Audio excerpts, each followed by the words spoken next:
When we're adding whole numbers and fractions, it's very similar to what we've done before. So we can do, let's say, 3 plus 1/4 is what we're trying to add here. Well, to start, this whole number here, we can put a 1 under it, and now we've turned it into a fraction. 3 divided by 1, or any number divided by 1, is just itself. So now we can work with this fraction, so we will rewrite this as 3 over 1 plus 1 over 4.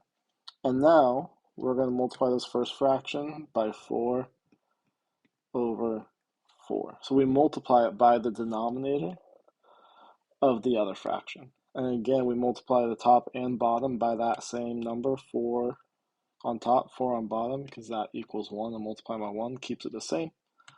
So then we multiply straight across, we get 3 on top. Actually, got a little ahead of myself there. We'll simplify this so we get 12 over 4 plus 1 over 4, which will then equal 13 over 4. Double check to see if you can reduce it. If you can't, then you're done.